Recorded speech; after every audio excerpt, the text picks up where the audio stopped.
Hello everyone and welcome to another video done by me, yours truly, Tristan Dombrowski. In today's little episode, we are going to be reading a story that I had written, in this old book. And I believe I covered it, I think, in Author's Notes too, which was an episode from a couple days ago. And it's basically like one of my more fictional stories. So here's my little title type thing. And actually I had not written an introduction for the story until today, so that explains why this is like on sheet paper and why this is actually in the notebook. Introduction was written today. This was written quite a while ago, so probably in that 1.5 year mark. And I might actually separate this into 2 separate parts. Not just because I'm like running short on time or anything. It's just because, I don't know, today's been pretty good, but I am kind of like super tired. So I'm not like totally concerned with pumping out like a 10 or 15 minute video. Although in reality, it's not that much effort. It's just, I kind of want to climb into that thing over there. You can't blame me. It's like almost 12 o'clock at night. Anyways, without further ado, I really do want to read this because, I do have like an attraction to the fictional side of writing and literature, and I feel like this has the potential to be a good story. It just depends on how I take it. So, let me hop into this 3rd or 4th video now. I hope you all enjoy. Shardanon is a world which exists outside of our realm and universe. It is a world of many growing empires with scattered tribes and monsters. This planet was aptly named because of its mystical creation. In addition to having no real beginning, a large asteroid crashed on the surface. The impact destroyed a majority of the object's mass, but shards flew off in random directions. The greatest empires in Shardanon are the ones located around these alien shires. A magical power of unknown origins emit from these universal crystals and allow sentient beings to disrupt the natural world. At first, the humans of this planet did not understand the reality of their lives and had to protect against magically infused beasts. This story isn't about the beginning. This is the story of a handful of lives whose fates are intertwined. Shardanon has an epic history of many battles and advances. Now, the hands of time demand contestants. And then, so I really like that introduction. Might touch up on that a little bit, just depends, but now it's time to get into the actual story. And, like I said, I might break this up. I might have just one whole long segment. It depends, because this is kind of a long story, and I might break it up into 2 parts. So just warning y'all, just letting y'all know that. Don't be completely taken away or surprised when I'm like, okay, that's it, no more. So until tomorrow. But and this is actually very dialogue heavy, and normally all of my writings like narrative or first person or even like third person, but like not that whole conversation type thing going on. This was my first attempt at actually having a lot of dialogue going on, so that's also a new mechanic that I don't think y'all have seen quite just yet, or something that I haven't implemented in a long time. So here we go. No more waiting. I knew I should have gone to the tournament, someone shouted over the repetitive barrage of maces and crude clubs against an earthen barricade. That should be the least of your problems right now, replied a young female voice. And see, like, if I actually could do these voices, I really would, because in my head they sound so cool. Anyways, and I can't keep up this wall much longer, another person in the enclosure muttered.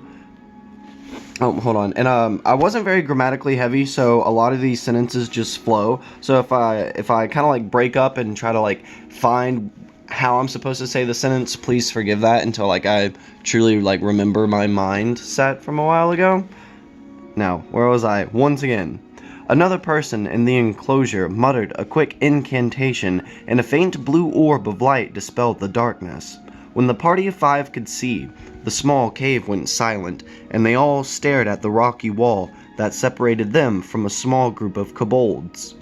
"You just had to insist on us coming down here," said a scrawny boy. "We could all be having a fun time watching people beat the—" "Shush, I'm trying to concentrate," snapped an older female voice. She clasped her hands together, and right away the others felt a faint magical aura permeate the room. She whispered a few words, and a moment later she opened her eyes. "I sense 9 of them out there," she said, "but why are they just waiting?" The younger female, whose arms were stretched out in front of her towards the magically constructed wall sorry, I'm dying, replied quickly, "Maybe they know I can't hold this up forever." Her face visibly strained with those last words. Suddenly, a dull roar caught everyone's attention. The yelps of fear and sounds of many kobolds fleeing followed. "Oh man," the other guy in the party yells as he grabs his stomach and falls to his knees. "I knew I shouldn't have eaten that food." The others nervously laugh when the youngest female repeats, "We have to make a run for it. I can't hold this spell much longer." The wall crumbled into a pile of debris when she lowered her arms. Another deep roar sounded much closer and angrier. "Run!" one of them screamed as they all piled out of the small hole. 2 others rapidly casted Mage Light while they ran for the stairs that would take them closer to the surface. Passing through a low subterranean archway, the group entered a much larger cave with rocky mounds and columns scattered about. Some torches still burned, providing enough light to keep lesser monsters at bay. "Hurry! The stairs should be on the other side." "Should be," retorted another. "It better be." The group made it about halfway when a loud explosion of rocks being torn apart filled the chamber. This time, a distinctive roar followed, as if a bull had just been branded. "A minotaur? Are you kidding me? How the hell is it all the way up here?" the older male exploded. "I see the stairs," the youngest exclaimed with fear and excitement. Without moment's notice, a small band of the kobolds and goblins leapt out from a few surrounding rock mounds, cutting off their escape. Strategic planning being the last option, the 2 males raised their shields and charged through the closest beasts. A searing flash of white light blinded them as a bolt of lightning blasted a goblin archer who didn't have time to register the giant hole in its chest before falling over. The group wedged past the remaining creatures and felt the rejuvenating power of the wards and glyphs on the stairs gate. As they neared it, they could see the runes glow as it discharged a wave of repelling energy, stopping the kobolds from getting closer. "Quick! Up the stairs," the oldest female commanded. "We have to inform the guild a minotaur has breached the upper levels." "Wait," said the oldest male. "I've never seen one before. Besides, the gates up here are stronger." All the adventurers stood at the base of the stairs with their eyes panning the darkness. A heavy, labored breath echoed, and the sounds of a heavy metal object hit the floor. From the pitch-black nothingness, a tall, dark form emerged into the dim-lit atmosphere. Sparks flew from a giant, crude blade as it dragged across the ground. Light dully reflected off many scraps of armor poorly strapped on. The sound of clinking chains swung back and forth with each staggering step towards them. All the runes on the gate flared up at the approach of the humanoid monster. Being close enough to see, the group noted the bulging muscular physique and the bloodied blade it carried. The minotaur suddenly stopped in its tracks as the gate discharged another wave of raw arcane energy. "Holy look at the arms on that thing," another interrupted. The beast roared in defiance, and the party was silenced by the primitive display of rage. From the darkness emerged a few lesser kobolds, as if the roar called out to them. The minotaur stepped ever so slightly closer, lifting each foot as if it were held down by iron weights. "Not so scary now, huh?" the older male laughed. Red eyes focused intensely on him, and within a second, the minotaur hurled its weapon in a straight line where he was standing. Caught off guard, he lifted his shield in time to prevent the projectile from killing him, but the sheer weight of the blade and force threw him back into the staircase, rendering him unconscious. The gate emitted another pulse, and all the runic spells glowed fiercely, but this time, the enraged monster didn't step back. A gauntlet strapped to the Minotaur's left arm started to glow, and a deep, guttural laugh mocked the crumpled body on the stone staircase. I know it says floor, but just pretend that says staircase and not floor. The group watched with horror as the Minotaur started stepping backwards, torso crunching forward as if it was getting ready to charge. The smaller beasts hissed and waved their weapons around. The oldest female was the first to snap out of the trance enthralling them. "Run!" she screamed, and the group flew into motion. Quickly hefting the snoring body over his shoulder, the youngest male was the first to scramble up the stairs. The middle-aged female paused as she frantically reached within the folds of her vest and withdrew a flask filled with a radiant orange liquid. The oldest female looked back in time to see the last sip leave the bottle. Immediately assessing the new danger, she scooped up the youngest girl and started to prepare a levitation spell while doubling her efforts to put distance between them, her friend, and the flesh-hungry beasts. A health-draining heat wave suffused the air around them, and the youngest male shouted, "If that spell doesn't kill," he was cut off as the oldest grabbed him and became weightless as they flew up the rest of the stairs. A huge pillar of fire jetted out seconds later, filling the area with a scalding blast of heat. Various trinkets glowed as they warded off the deadly flames from the group. Silence, then a girlish laughter echoed from the stairs. "That was flipping awesome," she screamed with an insane joy. "Blair, no more experimental potions on raids," the oldest female scolded from her position lying on the ground. "What in the hell was that anyways?" A breathtaking roar echoed from the lower chambers.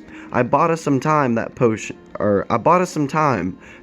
gave me the power to essentially turn half the stairs into a volcanic mudslide," Blair stated, fatter of Mac-like. "But because of that, I'm almost out of magic. We have to get to the guild right away." "Get the guild for what?" Hold on. I think I initially crossed some stuff out, and this is like where the introduction to my favorite character Baxter came in. See, that's the whole Minotaur, that couple that I had showed in a couple videos before. See, now it kind of makes more sense. You know, now that I've read some of the story, the runic gate, the staircase, the Minotaur, and how awesomely tall he is. He's like 12 feet tall. Anyways, so this right here, because this is where one of my favorite characters come in, and there's still, I guess, a little bit of story left. Yeah, I'm actually going to end it right here. I'm just going to put this right here to remind myself this is where I left off. So this video will actually have 2 parts to this. So I do kind of feel good about that. I do hope you enjoyed that little introduction from Shardanon. This more than likely will be a story that I do continue along with the Wild's Door. Fate's Edge was just kind of something that I wanted to read, but I'm not sure if I'll actually get too far into that one. As far as author's notes goes, I'm gonna keep trying to look through a lot of my old notebooks and stuff and try to find stuff that's like not specifically writing about anything, just kind of like writing about like writing, you know what I mean, like diaries, but cooler, because it's cooler. So yeah, this is what we're looking at like now. Please don't forget to like, comment, share, subscribe, that kind of stuff.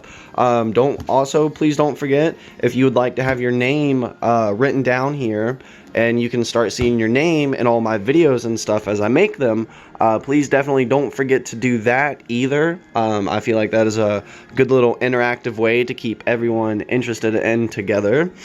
So yes, please excuse my I don't know, I don't feel like this video is completely up to par, because I do feel a little off. but I made it through it, and I hope all of y'all have a wonderful night and a wonderful week, a wonderful weekend. I don't know what today is. I think today is Sunday and tomorrow's Monday, but it's hard to keep track of time when you work all the time and don't have a whole lot of time to do stuff like this. So I'm gonna go ahead and, oh yeah, I brushed my hair or combed it so it doesn't look all poofy like normal. But anyways, can you see my breath? No, I don't know. It's kind of cold in here. I don't have any heat. So, yeah, procrastination. Definitely need to fix that. Anyways, thank you all for watching. I hope you enjoyed. Please stick around to watch tomorrow's episode. And if you have not seen yesterday's episode, I also definitely recommend going and checking that out. Okay? So, bye-bye. And there's no cuts, so go ahead and cut.